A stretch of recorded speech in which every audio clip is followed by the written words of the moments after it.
अस्सलामुअलैकुम dear student. आज हमने 11th क्लास की जो केमिस्ट्री है इसका chapter number 9 acid base chemistry और इसका बहुत important topic acid base indicator को आज हमने डिस्कस करना है। अब बेटा इंडिकेटर का लफ्जी मतलब होता है किसी चीज की निशानदेही करना। ये जो आपको नजर आ रहा है आज हम बड़े मजे का प्रैक्टिकली तौर पर इस क्वेश्चंस को पढ़ेंगे और आपको प्रैक्टिकल करके मैं बताऊंगा कि इंडिकेटर जो है वो एसिड बेस के अंदर क्या रोल अदा करता है। इंडिकेटर का मतलब होता है बेटा किसी तरफ इशारा देना, किसी चीज के बारे में बताना। जैसे आप मोटरसाइकिल पे जा रहे होते हैं, जब आप इंडिकेटर लगाते हैं, इशारा लगाते हैं, तो पीछे आने वाले को, आगे वालों को पता चल जाता है कि आपने दाएं, राइट, लेफ्ट किस तरफ जाना चाहते हैं, वो आपका इंडिकेशन हो रही होती है।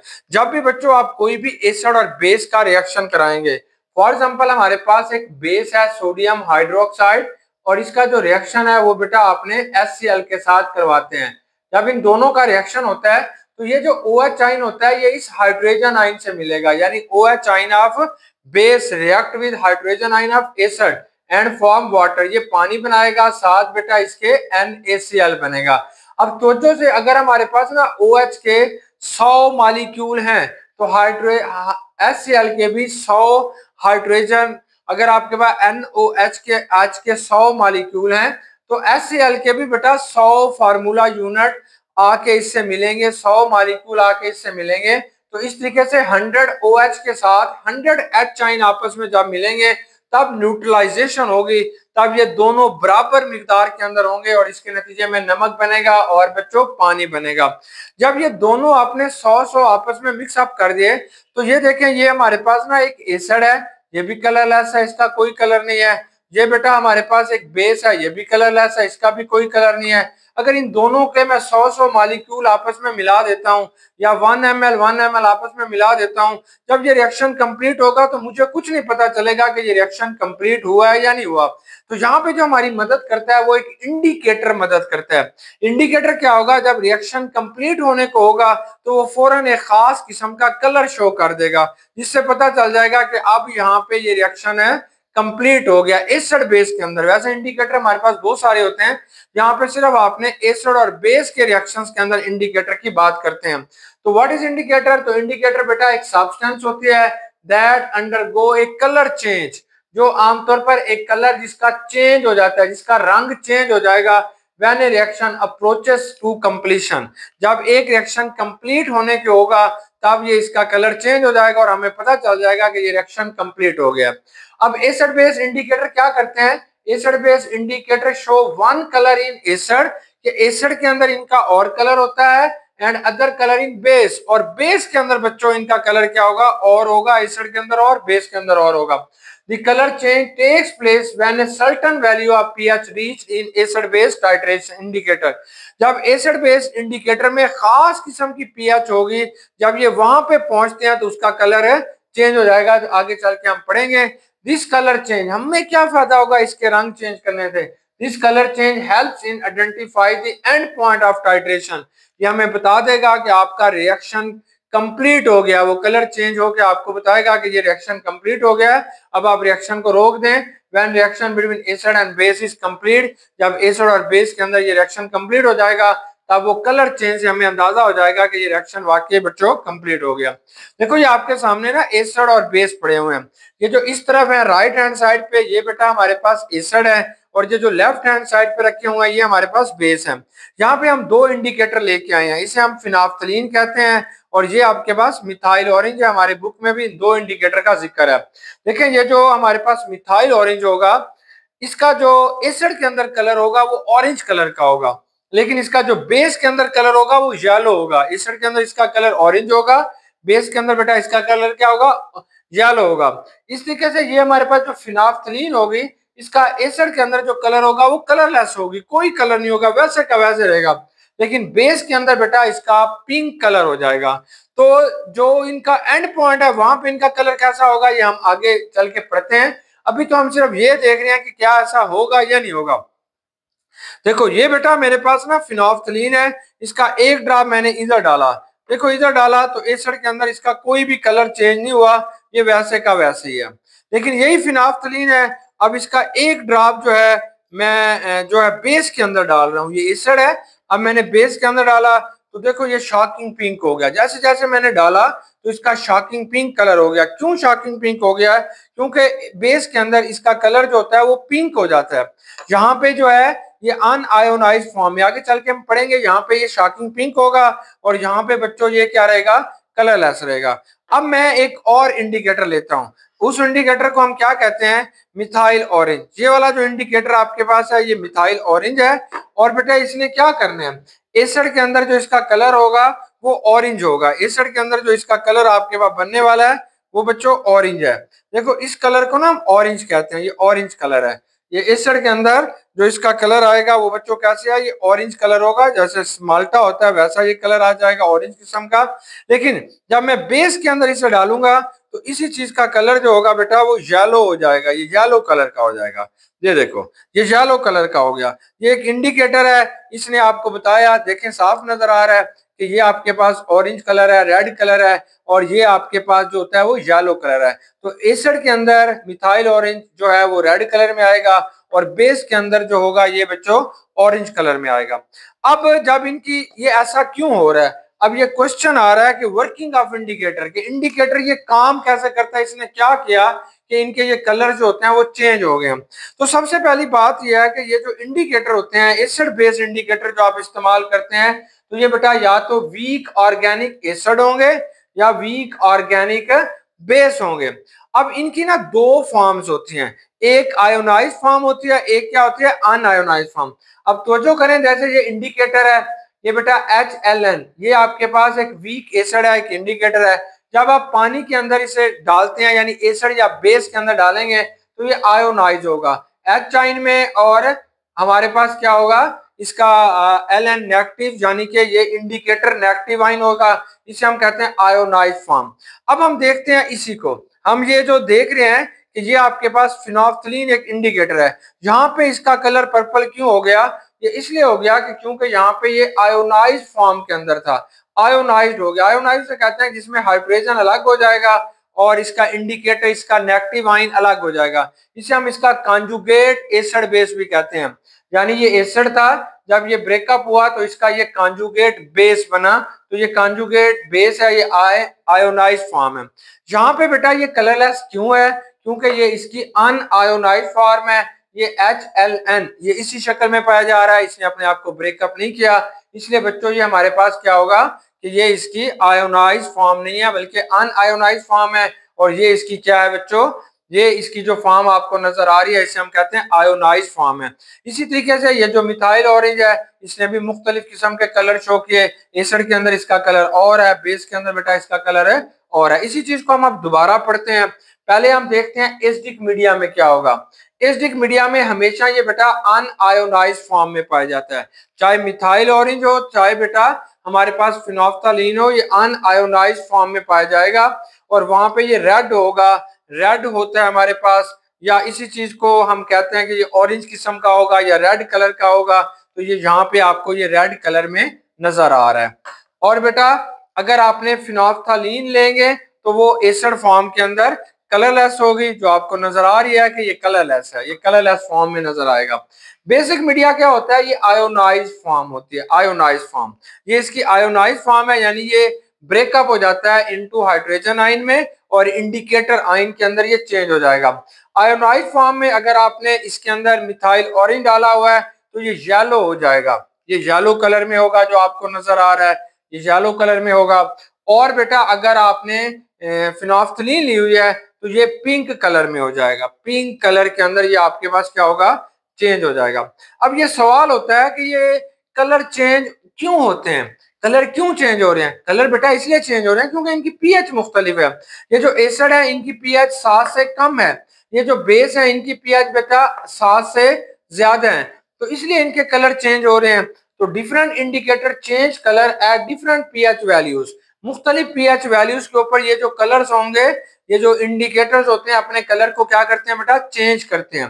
Depending upon strength of indicator, के इंडिकेटर कितना स्ट्रांग है ये इस बात के ऊपर डिपेंड कर रहे होते हैं। Happen over A range of, आमतौर पर जो इंडिकेटर्स होते हैं ये अमूमी तौर पर बेटा एक खास पीएच पे डिपेंड करते हैं। आमतौर पर ये जो इंडिकेटर होते हैं ये 2 पीएच तक काम करते हैं और उसको आप कहते हैं इंडिकेटर रेंज या इंडिकेटर पीएच का नाम देते हैं। 2 पीएच तक वो अपने आप को काम कराते हैं और इसको आपने इंडिकेटर पीएच कहते हैं। फॉर एग्जांपल ये जो मिथाइल ऑरेंज होगा ये 3.2 से लेके 4.5 तक जो पीएच होती है उसको इंडिकेट करके बताएगा। 3.2 से शुरू होगा 4.5 तक जाएगा।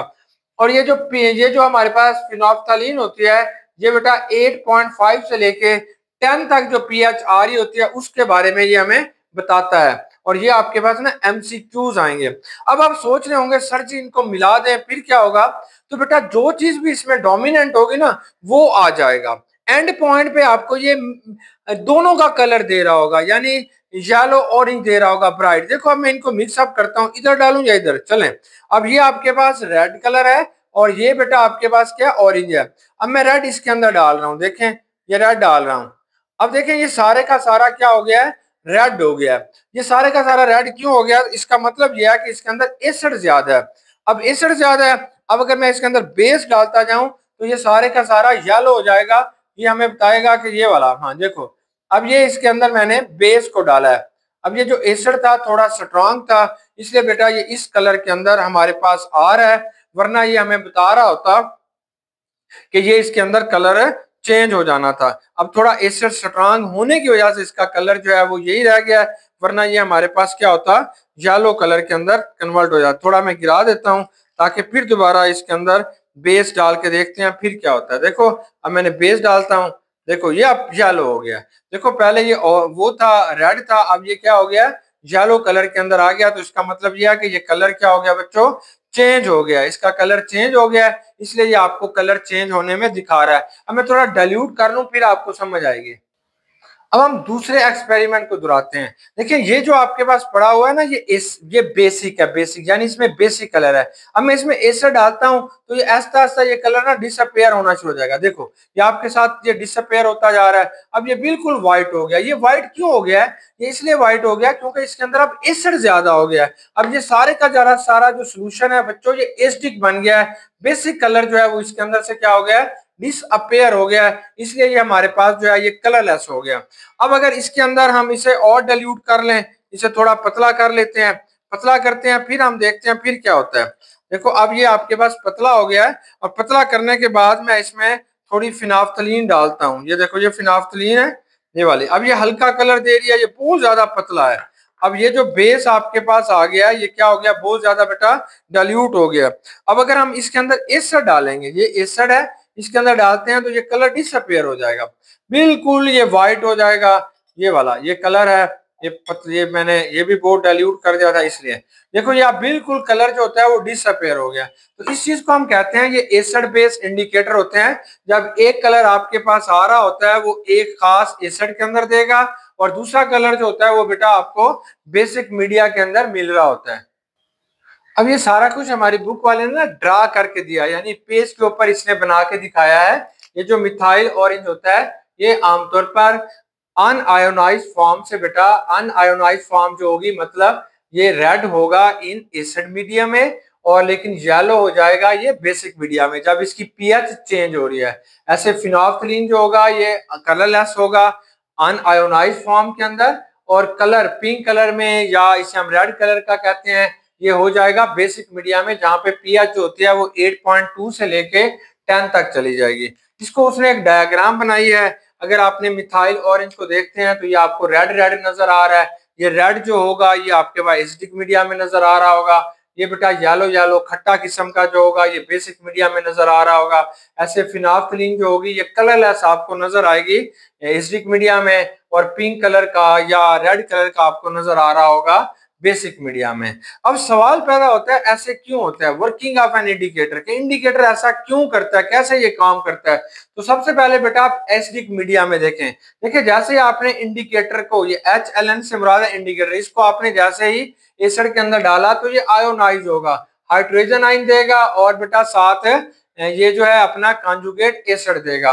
ये जो एसिड पहले से मौजूद है वो भी डिसोसिएट हो रहा है, उसमें भी हाइड्रोजन आयन बन रहे हैं और ये कॉन्जुगेट उसका क्या बन रहा है, बेस बन रहा है। ये जो हाइड्रोजन आयन है ये आपस में मिलेंगे, इनकी कंसंट्रेशन ज्यादा हो जाएगी और ली-शैत्रियस प्रिंसिपल के मुताबिक ये वापस जाना शुरू हो जाएगा, मतलब ये रिवर्स रिएक्शन हो जाएगा और इस तरीके से जो इंडिकेटर होगा it can be change into unionised form. ये जो इंडिकेटर होगा ये अनआयोनाइज्ड फॉर्म के अंदर कन्वर्ट हो जाएगा और इसलिए एसिड के अंदर इसका कलर जो होगा फिनाफ्थलीन के केस में कलरलेस हो जाएगा और मिथाइल ऑरेंज के केस में बेटा इसका जो कलर होगा वो रेड कलर हो जाएगा।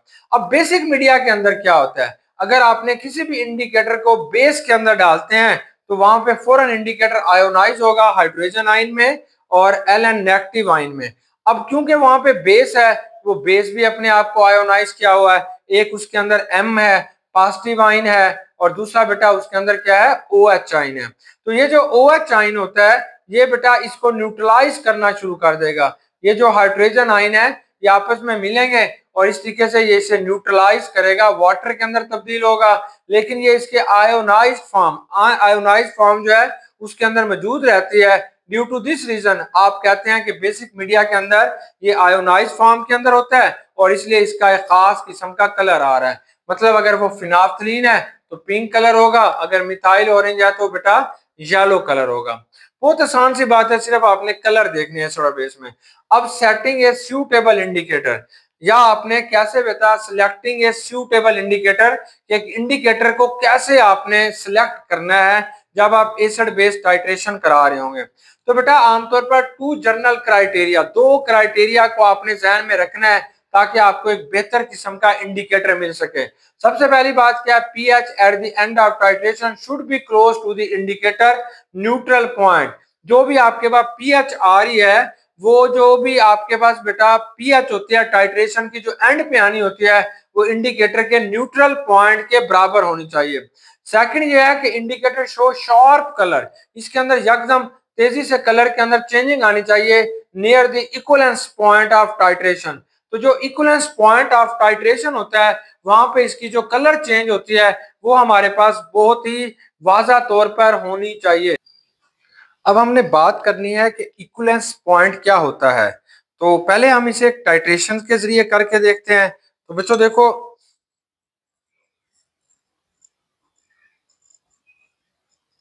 ये जो मेरे पास आला है ना, इसे इसे हम कहते हैं पिपेट। पिपेट के जरिए मैंने खास अमाउंट इस बेस के लिए है और इस टाइट्रेशन फ्लास्क के अंदर डाल दिया है। ये जो आपको नजर आ रही है नीचे, इसे बेटा हमने टाइट्रेशन फ्लास्क कहते हैं, इसे आपने पिपेट कहते हैं। इसके अंदर पहले हल्का सा बेस था इसलिए ये लाइट पिंक कलर देना शुरू कर दिया। चलें बेस और डालते हैं। अब इसके अंदर मैंने इंडिकेटर डालता हूँ, इंडिकेटर यूज करता हूँ। ये जो इंडिकेटर है बच्चों ये मेरे पास ना फिनाफ्थलीन है। जैसे मैंने इसके अंदर फिनाफ्थलीन डालूंगा तो ये शॉकिंग पिंक हो गया, शॉकिंग पिंक, यानी इसका कलर जो है ये बहुत ज्यादा पिंक हो गया। ये देखो ये आपको साफ नजर आ रहा है कि ये शॉकिंग पिंक कलर है। अब इसके अंदर मैं एसिड डालूंगा। इक्विवेलेंस पॉइंट क्या होता है, पहले आप इक्विवेलेंस पॉइंट को समझें। इक्विवेलेंस पॉइंट एज वो पॉइंट होता है eight which amount of titrant, ये जो मैंने ऊपर लिया हुआ है इसे हम कहते हैं ब्यूरेट। ब्यूरेट के अंदर जो चीज मैंने लिया है इसे हम बेटा टाइट्रेंट कहते हैं, और जो नीचे मैंने ये वाली चीज लिया ये बेस है, इसे आपने एनालाइट कहते हैं। व्हाट इज इक्विवेलेंस पॉइंट, अगर बेटा हमारे पास टाइट्रेंट मतलब ये जो HCl है इसके अंदर जो हाइड्रोजन है वो अगर 100 इसके अंदर आयन है और तो ये 100 OH आयन के साथ जब मिलेगा तो दोनों जो है बराबर हो जाएंगे, दोनों जो है थ्योरेटिकली बराबर हो जाएंगे, 100 ये बराबर हो जाएंगे।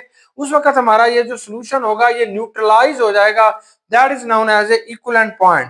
तो आप कहते हैं द पॉइंट एट विच, ये एक ऐसा पॉइंट होगा जिसके ऊपर अमाउंट ऑफ टाइट्रेंट एडेड, जो ऊपर से आप ऐड कर रहे हैं, is chemically equivalent to the amount of analyte present in the solution is called equivalence point. तो इसी बेटा इक्विवेलेंस पॉइंट का आपने नाम देते हैं।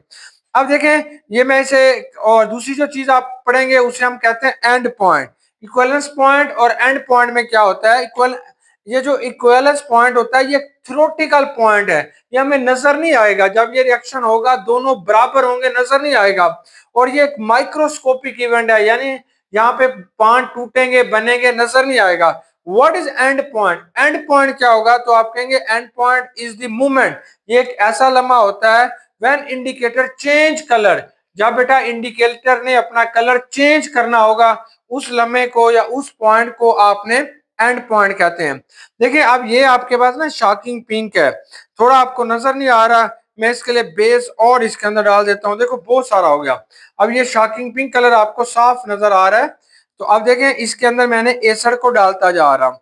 अब आपको एक बड़ी मजे की चीज नजर आएगी, जैसे एसड का एक ड्रॉप नीचे गिरेगा, देखो ये एसड नीचे जा रहा है, ये देखो ये एसड नीचे जा रहा है और इसका कलर जो होगा या मध्यम होना शुरू हो जाएगा। ये कलर जो होगा ये बच्चों अब लाइट होना शुरू हो जाएगा। ये कलर लाइट हो रहा है, ये देखें ये कलर जो होगा ये लाइट हो जाएगा।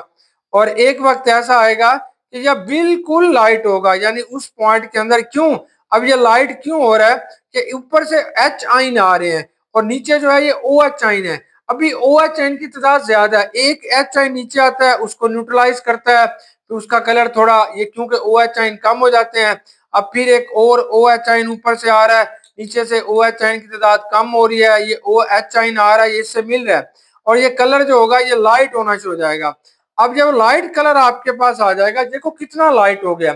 अब ये लाइट क्यों हो गया, इसका मतलब यह है कि इसके अंदर जो ओ एच आइन है, फॉर एग्जाम्पल अगर इसके अंदर 100 ओ एच आइन थे, अब तकरीबन बेटा 80 ओ एच आइन जो है वो न्यूट्रलाइज हो चुके हैं। अब सिर्फ 20 ओ एच आइन यहाँ पे एक्स्ट्रा है। अगर 20 एच आइन इसके अंदर और आ गए तो बिल्कुल ये जो है इसका कलर चेंज हो जाएगा, क्योंकि ये बराबर हो जाएंगे। देखिए मैंने और ड्रॉप्स इसके अंदर डाल रहा हूँ, इसका कलर और कम होता जा रहा है और कम होता जा रहा है। अब ये बिल्कुल लाइट सा हो गया है।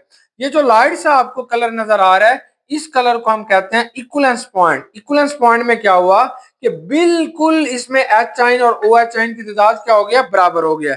अब मैंने एक दो ड्रॉप और डाले हैं, तो बच्चों अब इसके अंदर एसिड क्या हो गया है, ज्यादा हो गया। अब इसके अंदर जो चीज आपको ज्यादा नजर आ रही है वो एसिडिक पॉइंट नजर आ रहा है, मतलब एसिड की जो मिकदार है वो इसके अंदर आप ज्यादा हो गई है, इसलिए इसका कलर चेंज हो गया। तो अब आप कहेंगे ये कलर चेंज क्यों हो गया है, क्योंकि इसकी पीएच चेंज हो गया। अब जो इसकी पीएच है वो 7 से बेटा कम हो गया है, ये एसिडिक हो गया है और इसके अंदर एच आइन की तादाद ओ एच आइन की निस्बत से ज्यादा हो गई है, इसलिए ये आपको जो कलर है ये न्यूट्रलाइज हो गया है, ज्यादा हो गया एच आइन और ये कलरलेस हो गया, ये चेंज हो गया।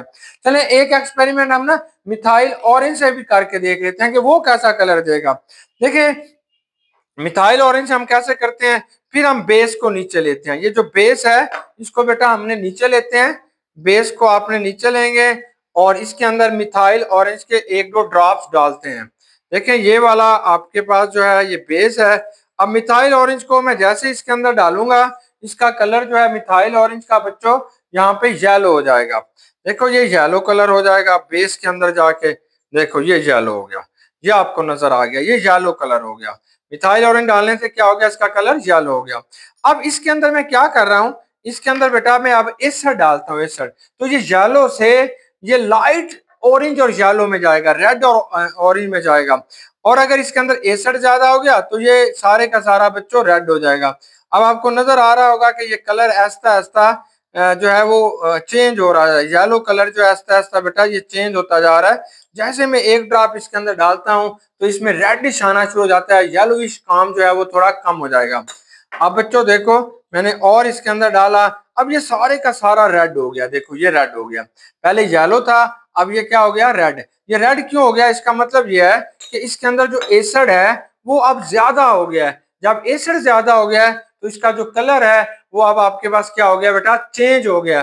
तो एंड पॉइंट वो होता है जहां पे कलर चेंज आपको मिले, मतलब पहले जो कलर है वो और है, जब उसके अंदर एसिड या बेस की मिकदार ज्यादा हो गई है तो उसका कलर चेंज हो जाए, तो उससे बच्चों आपने अब ये जो एसिड बेस की जो हमने खेल खेली है, इस सारे अमल को हम कहते हैं टाइट्रेशन। टाइट्रेशन क्या होता है, एक ऐसा प्रोसेस होगा जिसमें अगर एक चीज की आपको प्योरिटी मालूम है, एक चीज की आपको मोल्स मालूम है, एक चीज की बेटा आपको उसका फार्मूला मालूम है और दूसरे का नहीं मालूम, तो आप एसिड बेस टाइट्रेशन के जरिए ये सब चीजें मालूम कर सकते हैं। अब जो नीचे आप चीज ले रहे हैं इसे आप कहते हैं एनालाइट, वो चीज जिसका मुताला किया जा रहा है उसे एनालाइट कहते हैं। और ब्यूरेट के अंदर जो चीज आपने ले रहे हैं that is known as a titrant. और इंडिकेटर आपको बताएगा, फिर हम फार्मूलाज यूज करते हैं, इन फार्मूलाज की मदद से आपको पता चल जाएगा कि ये जो सोल्यूशन है इसके अंदर एसिड कितने मोल्स लिए गए हैं, एसिड ये जो एसिड है या बेस है ये कितना परसेंटेज इसकी प्योरिटी है या इसका एटॉमिक मास क्या है, ये सब चीजें हम फार्मूला यूज करने के बाद मालूम कर लेते हैं। यहाँ पे बस दो ही इंपॉर्टेंट चीजें थी, एक था जो है वो इक्विवेलेंस पॉइंट और दूसरा एंड पॉइंट। इक्विवेलेंस पॉइंट जो होता है ये थ्योरेटिकल है, माइक्रोस्कोपिक है, नजर नहीं आता। जहां पे जितने आइंस होते हैं, मतलब हाइड्रोजन आइन अगर 100 हो तो OH आइन भी 100 आपस में मिलते हैं तो न्यूट्रलाइज हो जाते हैं। एंड पॉइंट और इक्विवेलेंस पॉइंट में इतना फर्क है कि एंड पॉइंट के अंदर एक कलर चेंज आ जाता है, फौरन कलर चेंज आएगा तो आपको पता चल जाएगा ये इसका एंड पॉइंट है। तो एंड पॉइंट जो होगा वो एक दो ड्रॉप जो होता है इक्विवेलेंस पॉइंट से बेटा ज्यादा उसके अंदर चले जाएंगे तो कलर चेंज हो जाएगा, वहां पे आपको पता चल जाएगा कि ये जो रिएक्शन है ये कंप्लीट हो चुका था। अब बेटा हमारे पास जो एंड पॉइंट है ये एक एक्सपेरिमेंटल पॉइंट है, इसे आप तजर्बाती तौर पर मालूम करते हैं जब ये रिएक्शन कंप्लीट होने को होगा। तो टाइट्रेशन कर्व क्या करती है, show the change in pH of acidic और बेसिक सॉल्यूशन। जो भी आपके पास एसिडिक या बेसिक सॉल्यूशन है उसके अंदर ये पीएच को चेंज होता हुआ दिखाती है। Titration curve can be used to select indicator, indicator को सिलेक्ट करने के लिए आप यूज करते हैं। Indicator is selected when end point. जब भी आपने इंडिकेटर को सिलेक्ट करना होगा दो बातें आपने ध्यान में रखनी है कि उसका एंड पॉइंट और इक्विवेलेंस पॉइंट तकरीबन उनकी वैल्यूज जो है, पीएच की वैल्यूज जो है वो तकरीबन बेटा बराबर होनी चाहिए। अब आप बड़े मजे की दो हम बातें करते हैं। पहला हम लेते हैं स्ट्रॉन्ग एसिड बेस टाइट्रेशन। कि आपके पास स्ट्रॉन्ग एसिड स्ट्रॉन्ग बेस जो है वो आपने टाइट्रेशन लेते हैं। देखो ये जो टाइट्रेशन है बेटा वो आपने नीचे से शुरू कर रहे हैं यहाँ से। मतलब ये है कि यहाँ पे जो आपने पहले चीज लेनी है बेटा वो एसिड होगा, एसिड। ये एसिड है वो आपने एनालाइट के तौर पर लेना है और जो बेस होगा बेटा इसे आपने ब्यूरेट के अंदर लेंगे, ब्यूरेट के अंदर लेंगे तो इसे हम कहेंगे कि strong acid strong base titration. अब फॉर एग्जांपल इसके अंदर जो एसिड है इसके आपने 10 ml लिया है, 10 ml लिया है और इसके अंदर जो H आयन की तादाद है फर्ज किया आम तरीके से थ्योरेटिकली हम कहते हैं वो 100 है। अब आपने ऊपर से एक स्ट्रॉन्ग बेस ऐड करेंगे, ये जो HCl है वो कंप्लीटली डिसोसिएट होगा। यहाँ पे मुकम्मल तौर पर हाइड्रोजन आयन पी रहे होंगे, ये मुकम्मल तौर पर डिसोसिएट है, ये एक वीक एसिड है, ओ सॉरी स्ट्रॉन्ग एसिड है। तो मुकम्मल तौर पर HCl जो है वो बच्चों डिसोसिएट हो चुका है, ये हाइड्रोजन आयन और क्लोराइड आयन की शक्ल में इधर तैयार है। अब आपने क्या किया कि NOH ऐड करेंगे और can neutralise the H ion. जहां से आपने यहाँ पे 100 H आयन है, आपने OH आयन के दो आयन्स नीचे फेंके तो वो जाके इससे टकराएंगे तो इसकी जो पीएच है वो मामूली सी अब बढ़ेगी। फिर बेटा आपने इसमें OH आयन के और ड्रॉप डाले, फिर बढ़ेगी फिर बढ़ेगी, ये करते करते 50 इसके आपने ड्रॉप्स डाल दिए क्योंकि टोटल यहाँ पे 100 आयन्स हैं या 100 ड्रॉप हैं H आयन के, तो आपने 50 OH आयन डाल दिए तो अब पीएच बेटा ऐसा ऐसा इंक्रीज होना शुरू हो जाएगी। अब जब बेटा इसके अंदर भी 100 OH आयन आ जाएंगे, मतलब H आयन की तादाद भी इसके अंदर 100 है और आपने बच्चों इसके अंदर OH आयन की तादाद भी 100 मिला दिया है, तब ये न्यूट्रलाइज हो जाएगा, तब दोनों बराबर हो जाएंगे। इस पॉइंट को आपने इक्विवेलेंस पॉइंट कहते हैं। अगर इसका एक ड्रॉप भी और आ गया, मतलब OH आयन का एक ड्रॉप 100 और एक हो गया, तब ये जो आपके पास कलर होगा ये लाइट पिंक होगा। अगर इसमें 102 हो गए पिंक कलर और तेज हो जाएगा। अगर इसमें आपने कोई 20-25 ड्रॉप एक्स्ट्रा OH आयन के डाल दिए तो ये कलर जो पिंक होगा ये शॉकिंग पिंक यानी तेज पिंक कलर का ये आना शुरू हो जाएगा। इस तरीके से बेटा ये जो पीएच होगी वो तेजी से बढ़ना शुरू हो जाएगी, जबकि इनकी जो न्यूट्रल पीएच आ रही होती है वो आपके पास 7 होती है। और नीचे जो आपने लिया हुआ है ये मिथाइल ऑरेंज के जरिए है और इधर बेटा जो आप दिखा रहे हैं ये फिनोल्फथलीन के जरिए है। जब इसके अंदर आपने और ड्रॉप इंटर करते जाएंगे तो इसकी पीएच तेजी से बढ़ती जाएगी और इस तरीके से ये जो है 14 के बराबर चली जाएगी, क्योंकि बेटा ये आपके पास एक स्ट्रॉन्ग बेस था। अब दूसरा एक्सपेरिमेंट के अंदर आपने स्ट्रॉन्ग एसिड लिया लेकिन वीक बेस लेते हैं। यहाँ पे जो बेस लेते हैं वो बेटा आपके पास अमोनिया है। अब आपने क्या किया कि नीचे जो एनालाइट है जिसके अंदर आपने एसिड डालना है तो नीचे आपने बेस लिया हुआ है। अब बेटा ऊपर आपने क्या ले लिया, एसिड। यहाँ पे जो आपने बेस लिया है वो अमोनिया लिया है। अमोनिया जो होती है वो एक वीक बेस है, ये पार्शली आयोनाइज होगा, इसलिए इसकी जो पीएच होगी वो 7 से ज्यादा होगी, लेकिन ये 14 के करीब नहीं होगी क्योंकि वो स्ट्रॉन्ग बेस है नहीं है बल्कि एक वीक बेस है। जब बेटा इसके अंदर आपने ये अमोनिया का रिएक्शन क्या होगा, फॉर एग्जांपल ये अमोनिया है, ये पानी के साथ जाकर रिएक्शन करती है, ये एक्वा सोल्यूशन है, तो ये एक हाइड्रोजन ले लेगी, it can be change into ammonium ion, तो ये अमोनियम आयन बन जाएगा, प्लस बच्चों OH आयन बनेगा। अब आपने क्या करना है, HCl को ऐड करना शुरू कर देंगे, ऊपर से HCl को जब आप ऐड करेंगे तो ये जो अमोनिया है ये आमतौर पर बेटा इसका जो OH आयन है वो आयोनाइज होना शुरू हो जाएगा, उसके अंदर OH आयन की तादाद जो होगी वो कम होना शुरू हो जाएगी। अब अमोनिया एक वीक बेस है, यानी नीचे आपने अमोनिया ली हुई है, इसकी पीएच जो है वो आपके पास 10 के करीब है। अब जैसे जैसे बेटा इसके अंदर आपने HCl डालते जाएंगे, जब HCl डालेंगे तो ये जो H होगा ये H आयन में और क्लोराइड आयन में ब्रेकअप होगा, तो OH ये जो H आयन है ये OH आयन को न्यूट्रलाइज करना शुरू कर देगा। जब ये न्यूट्रलाइज करेगा तो इसके अंदर नीचे OH आयन की तादाद क्या होना शुरू हो जाएगी, कम होना शुरू हो जाएगी, इसलिए इसकी पीएच जो है वो गिरना शुरू हो जाएगी, इसकी पीएच कम होना शुरू हो जाएगी। थोड़ी देर के लिए it become a buffer solution, ये बफर सॉल्यूशन हो जाएगा क्योंकि ये वीक एसिड एक वीक बेस और उसके साल्ट के साथ जो है ये एक बफर बन जाएगा। ये एक वीक बेस है अमोनिया और इसका जो साल्ट होगा वो अमोनियम क्लोराइड बनेगा और इस तरीके से it act as a buffer और ये कोशिश करेगा कि पीएच मजीद कम ना हो। लेकिन जैसे आप एसिड और डालेंगे तब इसमें H आयन की कंसंट्रेशन ज्यादा ताकतवर एसिड H आयन की कंसंट्रेशन बढ़ना शुरू हो जाएगी और फिर बेटा इक्विवेलेंस पॉइंट, जो इक्विवेलेंस पॉइंट इसका होता है वो 5.27 होगा। तो इसके लिए जो बेहतरीन इंडिकेटर हम इस्तेमाल करते हैं वो मिथाइल ऑरेंज करते हैं। जब इक्विवेलेंस पॉइंट्स पे ये पहुंच जाएगा तब H आयन और OH आयन की कंसंट्रेशन सेम हो जाएगी। अब मजीद अगर इसके अंदर आपने HCl को ऐड करेंगे तो ये जो टाइट्रेशन कर्व है ये तेजी से नीचे की तरफ आना शुरू हो जाएगी क्योंकि इसकी पीएच जो है वो तेजी से डिक्रीज हो रही है।